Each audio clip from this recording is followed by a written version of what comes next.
nobres alunos, como vocês estão? Tudo bem? Estudando bastante?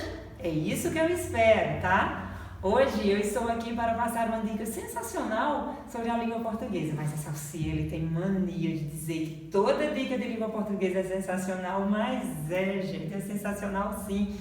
O nosso idioma é lindo, a nossa queridíssima língua portuguesa, ela é perfeita, ela é maravilhosa, mas tem alguns mistérios que precisam ser desvendados. E a Alciele Nobre está aqui para ajudar a você.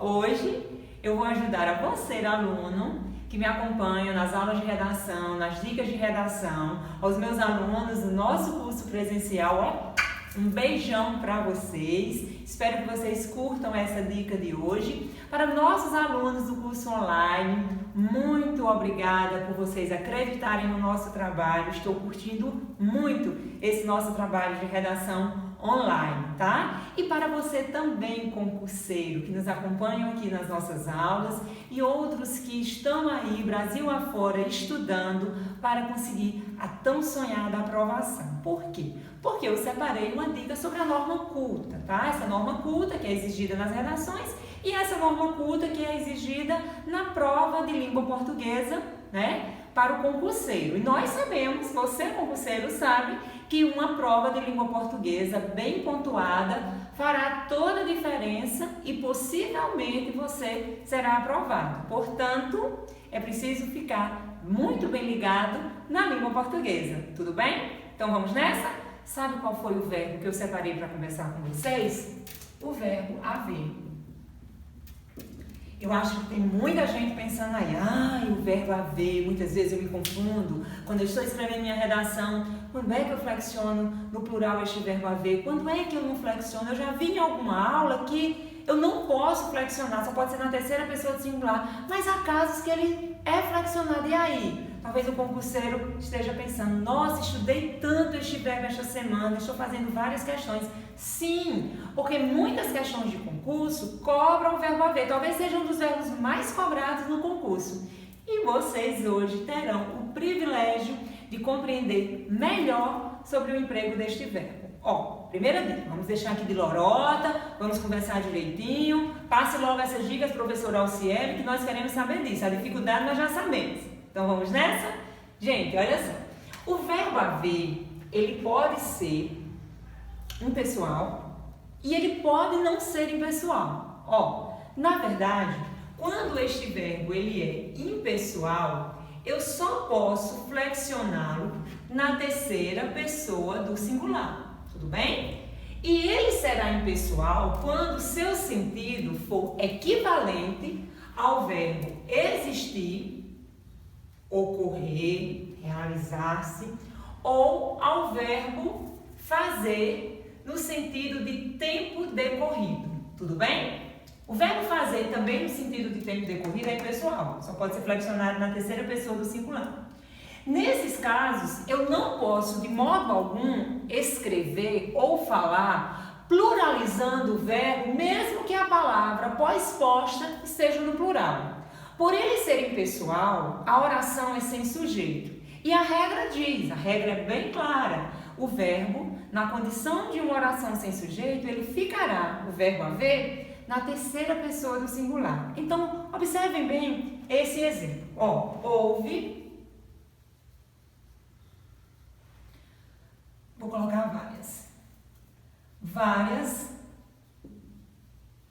manifestações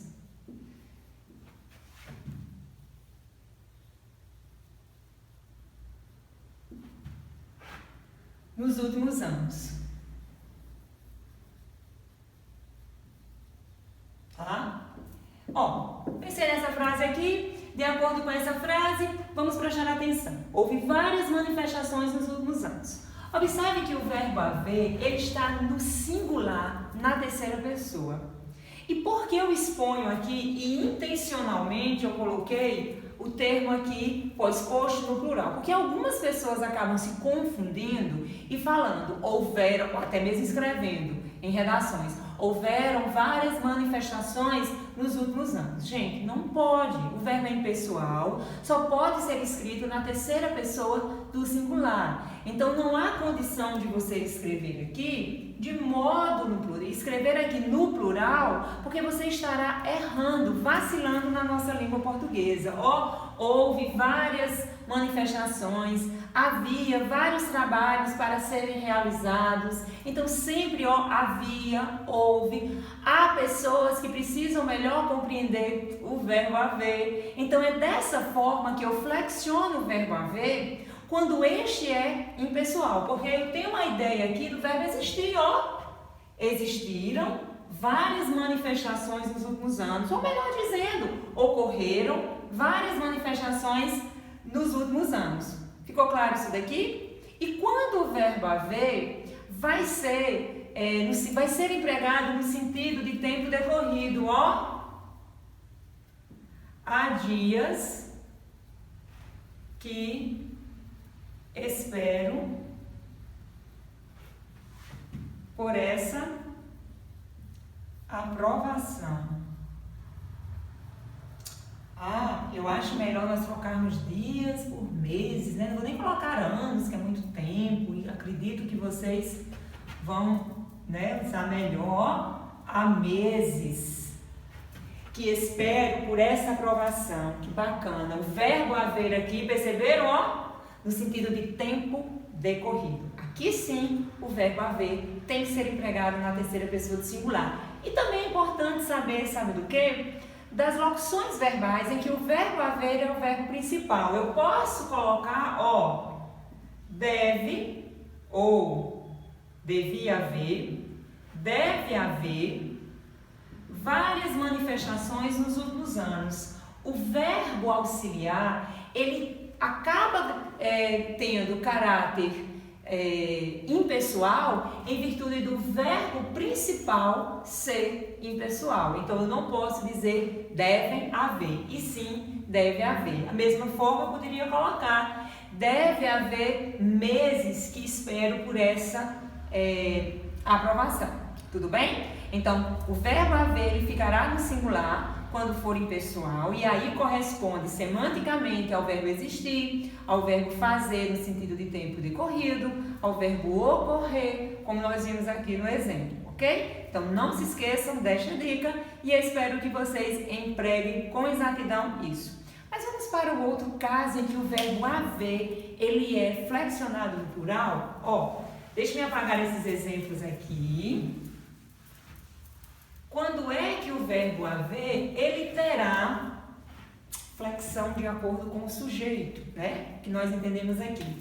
Quando o verbo haver for um verbo auxiliar. Quando ele é um verbo auxiliar, ele tem que atender à especificidade do verbo principal.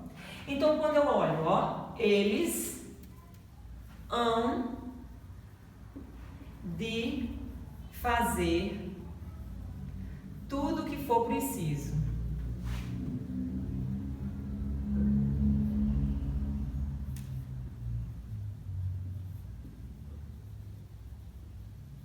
Veja só, analisando aqui a locução verbal, em que tem o verbo principal, o verbo fazer, que aqui não está no sentido de tempo decorrido, mas sim no sentido de execução.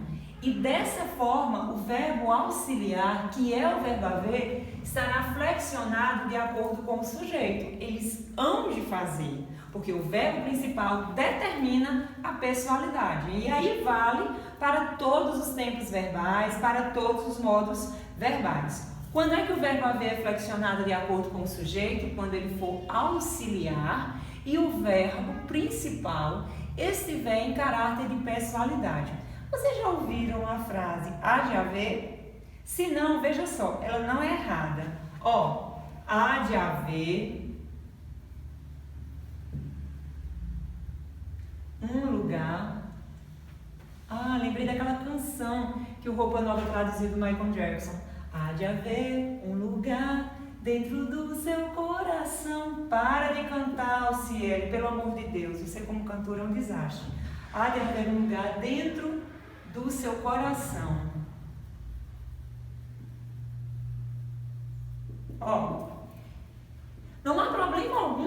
deixar dessa forma. Agora, o verbo haver, de modo algum, ele pode ser flexionado. Por quê? Porque nessa condição de verbo auxiliar, o verbo principal está com impessoal, tá? O verbo haver aqui é auxiliar e o verbo haver aqui ele é impessoal, porque equivale semanticamente ao verbo existir, como se eu dissesse há de existir, tudo bem? Então, há uma construção aqui aceitável em que eu só posso, flexionar se o verbo principal tiver caráter de pessoalidade, ok? Gostaram da dica? Espero que vocês realmente tenham compreendido e nunca mais vacilem. Exercitem, concurseiros, este verbo através de questões que eu não tenho dúvida, vocês serão muito bons nisso. Vocês adquirirão a habilidade necessária para nunca mais errar este verbo aí em futuras provas de concurso. E você, caro aluno, nobre aluno do nosso